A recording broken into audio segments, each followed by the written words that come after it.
And well, the battle for Bihar is heating up as we inch closer to the first phase of polling. While Ashok Gehlot has stepped in to iron out differences within the Mahagathbandhan, an all-out war that is underway between Prashant Kishore and the BJP. Amid speculation over the Mahagathbandhan's lack of consensus on seats and manifesto, Tejasvi Yadav has insisted that all is well within the alliance, adding that key announcements will be made soon.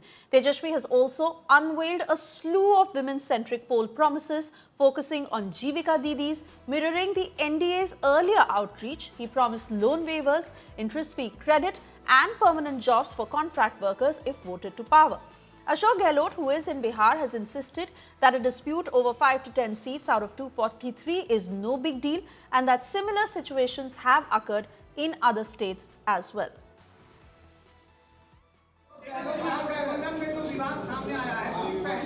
कोई विवाद नहीं है, कल बात करेंगे, कल आप लोगों को सबका जवाब मिलेगा। बहुत बहुत धन्यवाद। प्रति माह 2000 भत्ता जो है वो भी दिया जाएगा।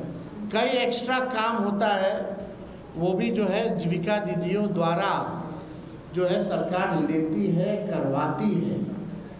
तो उसके अलावा भी जो जीविका दीदियाँ जितनी हैं, जो काम करती हैं, दिन रात मेहनत करती हैं, इस महंगाई में उनको कुछ नहीं मिलता, इसलिए उन जीविका दीदियों को हम लोग कार्य के लिए प्रति माह 2000 रुपया हम लोग जो है देने का काम करेंगे। 243 सीटें यहाँ पर है। 243 सीटों में 5-7 सीटों में तो थोड़ा कन्फ्यूजन हो जाता है, केवल फ्रेंडली फाइट भी होती है, उसमें कोई ज़्यादा इसको आपको बहुत सीरियस लेना नहीं चाहिए। ऐसा माहौल बना दिया पूरे प्रदेश में, महागठबंधन में झगड़े हो गए हैं, कोई झगड़ा नहीं है, सब मिलके ही कैंपेन करेंगे और सब मिलके ही काम करेंगे और जीत के आएंगे, ये माहौल बना। गहलोत आज आए हैं महागठबंधन में सब कुछ ठीक करने के लिए, क्या हो रहा है? तो ये इसको फ्रेंडली फाइट का नाम दे रहे हैं। Either you are friends or you are fighting with each other, there is nothing that can be called as a friendly fight. Having said it all, मैं ये मानता हूँ कि जिस तरीके से बिहार में महागठबंधन पूरी तरीके से कोलैप्स हुआ है, जिस तरीके से अविश्वास का भाव देखने को मिला है महागठबंधन के घटक दलों के बीच में ही, ये दर्शाता है कि जो नेतृत्व गठबंधन में 5-6 घटक दलों को ही एक साथ नहीं रख सकता, वो बिहार की 14 करोड़ जनता को क्या एक साथ रखेगा। ये कहना कि भैया एक विधानसभा में हम इनके सामने लड़ाई लड़ रहे हैं बट बाकी जगह हम साथ दे रहे हैं, कैसे होगा?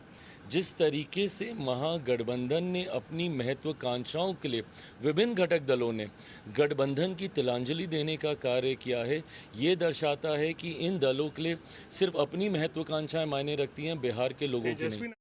इस समस्याओं से विचलित होकर, विभ्रमित होकर श्री तेजस्वी यादव अब वो सारी बातें करना शुरू कर दिए हैं जो न सिर्फ उनके दावों की विश्वसनीयता पर प्रश्न चिन्ह लगाती है, बल्कि ऐसा लगता है कि चुनावी प्रक्रिया का माखौल उड़ाती है। इससे पहले उन्होंने यह दावा किया था कि हर परिवार के एक व्यक्ति को सरकारी नौकरी देंगे। मुझे लगता है कोई भी गंभीर व्यक्ति समझ सकता है बिहार की आबादी वर्तमान समय के प्रोजेक्शन के अनुसार 13.5 करोड़ है और 4.2 पर्सन पर फैमिली ऑन एन एवरेज होते हैं। अगर आप उससे डिवाइड करें तो 3 करोड़ कुछ लाख के आसपास आता है।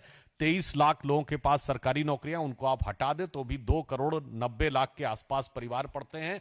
और हर व्यक्ति को अगर आप सरकारी नौकरी देंगे तो मिनिमम 30-35 हजार तनख्वाह से लेकर 2 लाख तक की तनख्वाह होती है, यानी 70-75 हजार रुपए ऑन एन एवरेज सैलरी पड़ेगी। तो मतलब 10 लाख रुपए साल, और 10 लाख रुपए साल को अगर आप 2 करोड़ 90 से गुणा कर दें तो 29 लाख करोड़ रुपए। बिहार का बजट है 3,17,000 करोड़ रुपए। कहावत होती है उतने पांव पसारिए जितनी चादर होए, पर उतनी बात बोलिए जिसका 1/10 भी बजट न होए। ये लोग गप मारने लोग हैं। पहले कहा कि 2 करोड़ 70 लाख लोगों को सरकारी नौकरी दे। आज जिस बात की चर्चा वो कर रहे हैं, 15 साल तक उनके पिताजी माताजी ने बिहार को लूटा, बिहार की जनता देखी है।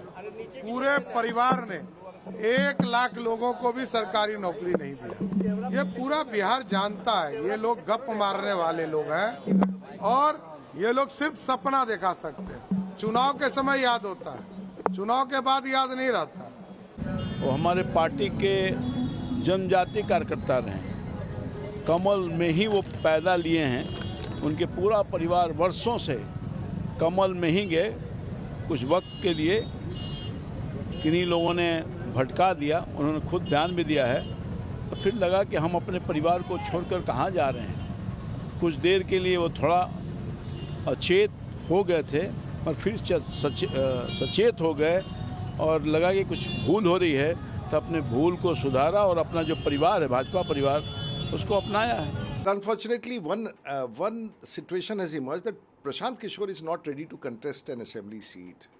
People like us and many people whom I have met, they are very disappointed that he is not contesting an assembly seat. And if that was true, if he would have contested, then he would have become an MLA, then he would have gone to the Vidhan Sabha, raised issues of Bihar. There is a great sense of disappointment. And now he is saying that I really do not know that other political parties are poaching his candidates. I'm amused, rather shocked.